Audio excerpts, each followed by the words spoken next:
In this week's airbrush tutorial, I'm going to show you how to paint an eye, but this time we're going to be painting it entirely monochromatic. So only two colors are going to be needed for this one, black and white, and I'm using Createx illustration colors. If you want to paint this one along with me, feel free to pause the video here to use as your reference. For this painting, I mixed up 3 separate values of gray and just labeled them, 1 for the lightest, 2 for the mid, and 3 for the darkest gray. Now, I didn't measure these out or anything like that, but for the lightest value, I started by adding some white into a small cup. I added about this much white paint, maybe 20-25 drops, somewhere around there, and then to that mixture, I'm just going to add 1 to 2 drops of black paint. And then I'll just thoroughly mix that up, and this is going to be my first value. This is going to be my lightest gray. To reduce it, I'm just using some distilled water here. Small amount, about 20%. Mix this up. It'll just help it flow through the airbrush a little bit better. And so this is going to be my first and lightest value, and then I'll just make 2 more of these, each one adding a little bit more black paint. Just make sure you go slow with the black paint because it can get very dark very quickly, just a few drops at a time. And this right here is about what I'm looking for the value of the second color. It's just a little bit darker than the first one, and it's not going to be as dark as the third. And then for the last and final value, I just kept adding some more black until I got a very dark gray. I bottled up each separate mixture, and I'll be using these colors just like I do with transparent colors, controlling all of my values by how much paint I spray. Now that white in the mixture is going to add some opacity to these values, but it's just going to help me avoid going too dark too quickly. Even though these mixtures are opaque or semi-opaque colors, I'm going to be using them very similar to transparent colors, even though they're not true transparents. If any of this sounds confusing or I lost you, there's nothing to worry about. This is pretty simple stuff. You'll understand it a little bit better as we start painting.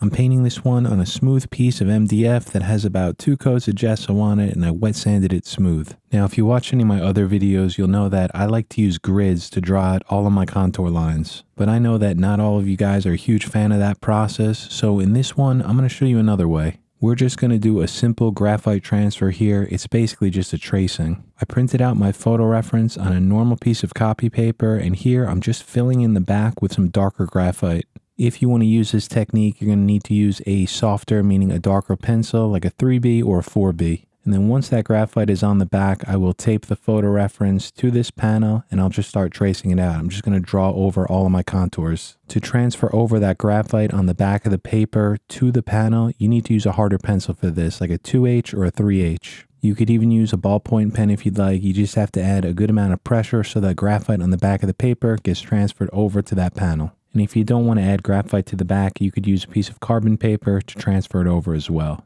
Now, if I was drawing this one from myself, I definitely would have used a grid like I do in all of my other videos. Using a grid is definitely more work and it's harder to do for sure, but for me, it's also a lot more fun. That's one of the keys with drawing or painting though. You really have to choose a technique that you enjoy most. I just wanted to show a different process within this video. Just make sure to go with the technique that you like most, and once we have those lines down, we can start painting. We're going to start first by painting in the pupil, and in order to do this, to get those nice sharp lines, I'm going to use a shield. Now, I'm always buying different shields and templates. I found this one on Amazon recently. It was pretty cheap. I'll have a link for it down below. And it comes with a bunch of different size circles, so I just lined up one that was close enough to the pupil that I have drawn in. And then you can see that I used some blue painter's tape here to mask off the other circles, and I lined this one up with my drawing, and I'm just starting to spray in this paint very lightly. I just want to kind of dust it on and build up this value. The color here is the number 3 mixture, the darkest gray that I mixed. And I want to be very careful here not to spray too much paint right away because you can see that I'm just holding the shield here.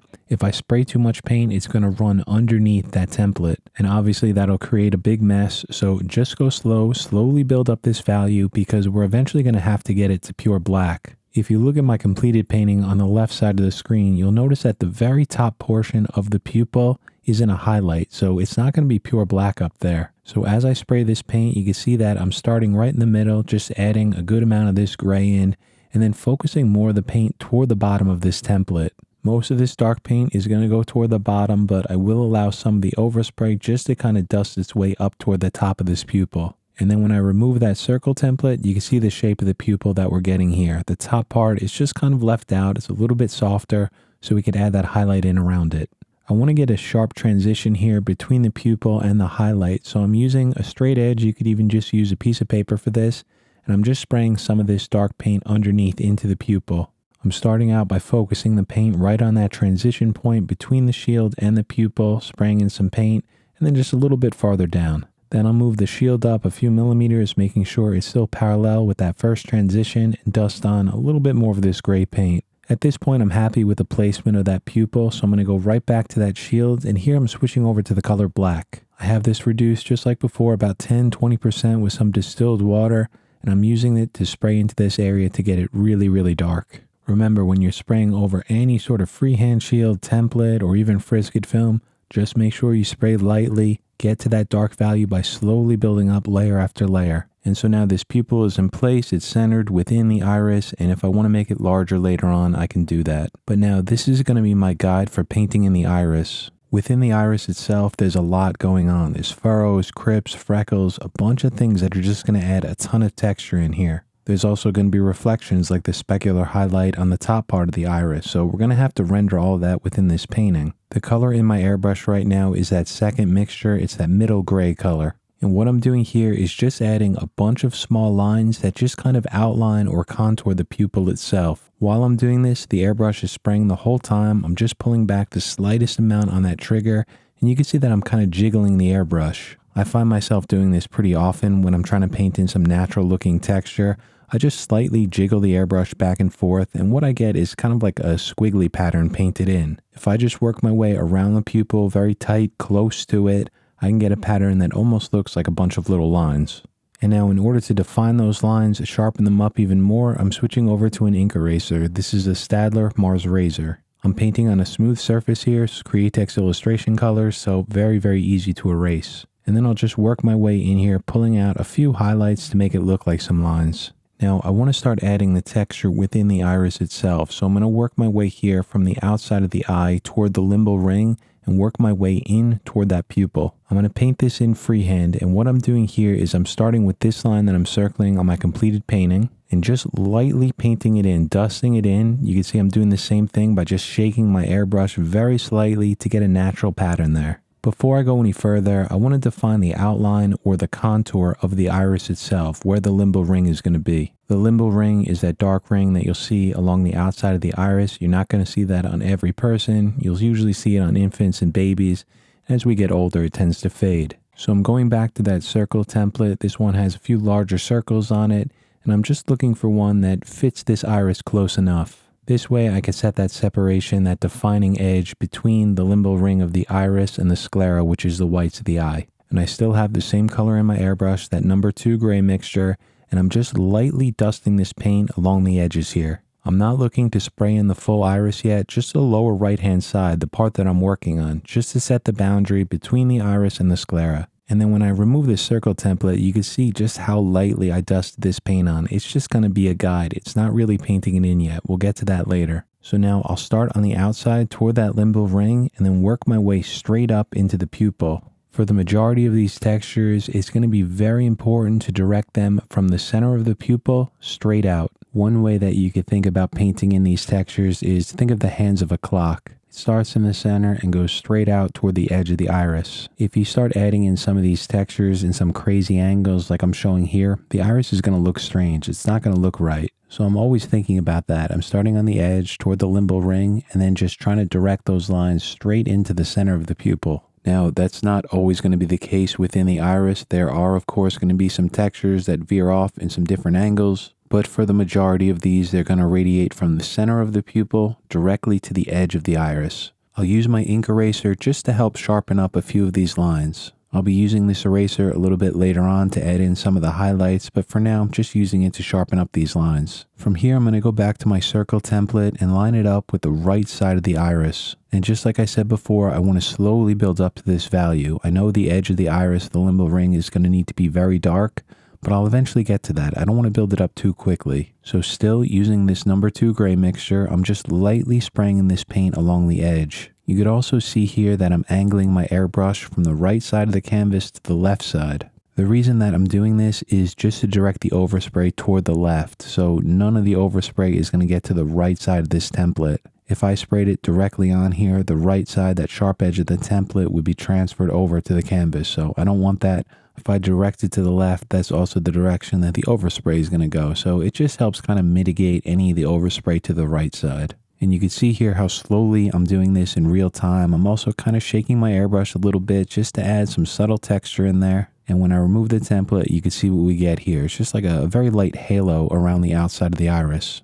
And then once that edge is painted in, I just have a nice boundary. I could see where these textures need to start and where they need to stop. For the majority of the textures within the eye, for these shadows and these highlights, I will be doing most of this freehand. But I am going to want some sharp edges in here, so that's where I'm going to use the eraser. I'll just come in and erase out a small amount of paint along the edge of some of these shadows, and it'll just help clean them up. As I continue painting in this iris, you're going to see me constantly going back to that circle template to add some more paint along the boundary. And this is what I was talking about earlier, just slowly building up the color. I'm eventually going to get it to almost pure black, but I don't want to rush to it right away because if anything's a little bit off, it's very, very hard to remove or change. So if you go slowly, you have a lot more room for error. So you can see here that I painted in some of the shadows, just glazed on some of that gray paint. Now I'm using my eraser and I'm just drawing with this. I'm erasing out these highlights, just like I said before, from the edge of the iris, from the limbo ring, straight into the center of the pupil. And when you're erasing like this, just remember that it's going to be a lot easier to erase a small amount of paint than a lot of paint.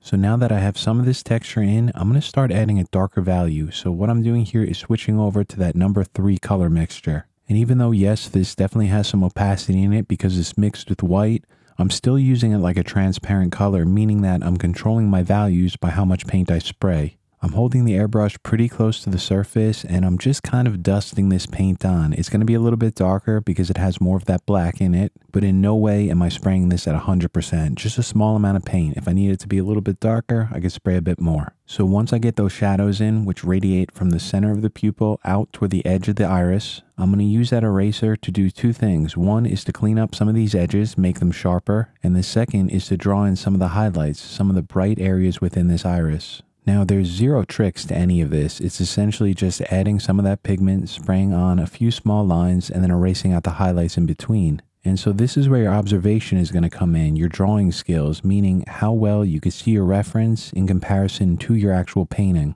Constantly looking off between your painting and the reference and just try to pay attention to what you see different. Are the values lighter, darker? Are the textures correct? Just pay attention to what you see and remember just to go slow. There's no need to rush anything within painting. When you're working on a study like this, a painting that's just for yourself, there's going to be no deadlines. There's no time that you have to get this finished for a specific exhibition. You're just doing this for yourself, for fun, and to learn. And I know I've said this a lot of times on the channel, but what I love to do is stop every maybe half hour, 45 minutes, and then just take a break. Go do something else. Look at something else for a while and come back to it later. This way I learned in myself that I don't burn myself out and I don't start rushing, trying to finish it in one shot. And one thing that I like to do is I always like to stop when I feel that the painting is going good for me. That way when I come back to it, I'm excited to start painting again. I'm not kind of dreading it. I'm just ready for the next challenge ahead. So you can see here that we're really starting to build up the texture. It's starting to look like an eye. We still have a long way to go, but we're getting there. When you erase with the eraser, you may notice that some lines pull out too bright. That's no problem with an airbrush. You could just glaze some of that darker gray right over the top to darken them back again.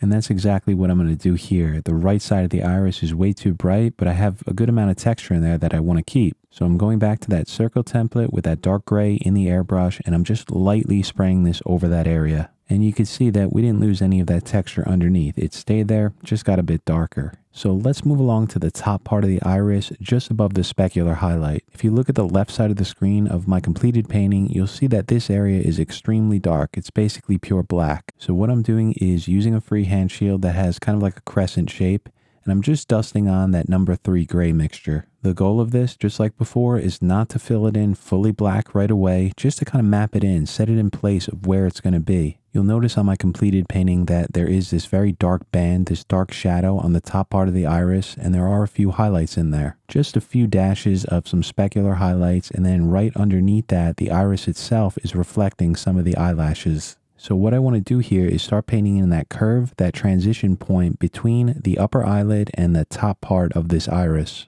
And what you'll see me doing here is switching off between different freehand shields, trying to find one part of the curve that fits this close enough. No freehand shield is ever going to fit a curve absolutely perfectly, but if you just move them around and spray small parts of a shield at a time, you can get pretty much any curve to fit the line that you're going for. And then from here, once I have the borders of that darker shadow on the top part of the iris painted in, I'm just going to move away from it and start working back into the iris. So I just kind of have a reference point now. I know where that's going to be, and I know where those eyelashes, those reflections are going to be within the iris itself. And what I'm doing here is I'm layering the textures. The textures that I erased before are still going to be there, so these are just going to add some more on top.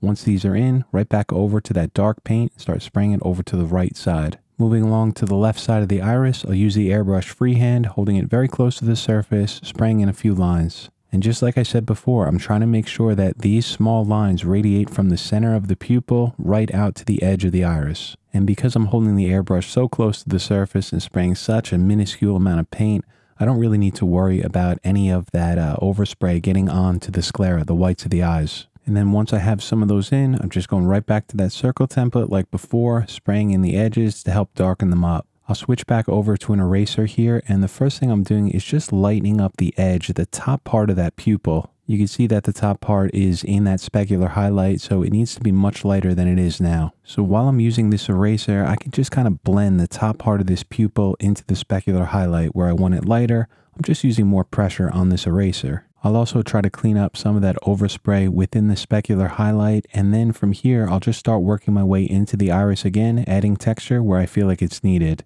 As I'm doing this, I'm always constantly looking at my reference photo, just trying to pay attention to where I see lights and darks and the placement of them. And I'm also using a varying amount of pressure on that eraser. That's a really nice thing about a gessoed surface. You can control how much paint you remove by how much pressure you use. You'll notice here that my eraser comes to a pretty sharp point. I just use a standard electric pencil sharpener, run it through it, and then once it's sharpened, I usually just pinch off the edge of that eraser tip with my fingernails. It just kind of gives like a little chisel, and you can get in and get some really good detail with that. You can see here that once the texture starts to get added, it's really starting to look like an iris. It's a bit too bright right now, but that's okay. We just glaze on some color later on. And you will notice here that some areas within this iris are a little bit brighter than other parts. Like there's a ring here going right around the pupil, and that's in the center of the iris. I saw that in my reference photo. So as I erase there, I just use more pressure. I want to darken up the left side of this iris, the limbo ring. So I'll go right back to that shield, that circle template, lay it over the top, and then just start spraying it in small sections at a time. I'm using the dark gray here, that number 3 mixture.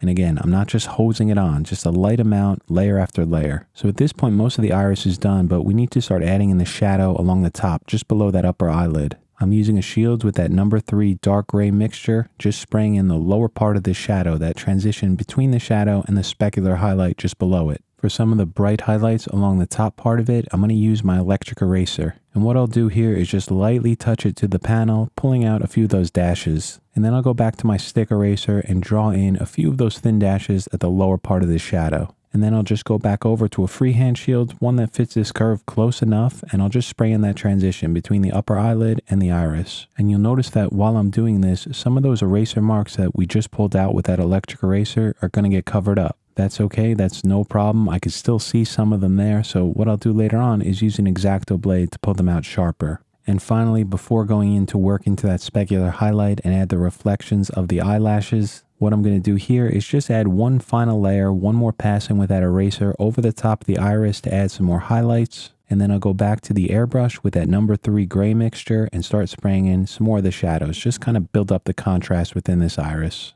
And this is just one of the keys for me to build up a convincing texture. It's just layer after layer. Adding some texture with the airbrush, either using a shield or freehand, erasing into it, glazing paint over the top. Just over and over a few times until I'm happy with the outcome. So the final part of this iris is the reflection of the eyelashes within the specular highlight. Now I want these lines very, very sharp. So what I'm using here is just a graphite pencil. Graphite is carbon, just like the pigment used within this paint, so it'll match the final painting pretty decently. I normally wouldn't use graphite on a full color painting, but on one that's just black and white, it's going to work fine. I'm using a lighter graphite pencil here. It's a little bit harder. This is a 2H made by Tombow. And just like the eraser, like I was talking about before, you can control some of the value of this pencil just by how much pressure you use. If I use a light amount of pressure, I can get a lighter line. If I use a little bit more, I can get them darker and sharper. And with this pencil, you can see what I'm doing here. I'm just drawing them in. It's nice and simple. A little bit wider at the base toward the top of the iris, and then as they get down to the pupil, I just kind of draw them a little bit thinner. For my electric pencil sharpener, I like to run it over a piece of sandpaper like this so I get a sharp edge, and I can just tap in a few of those highlights.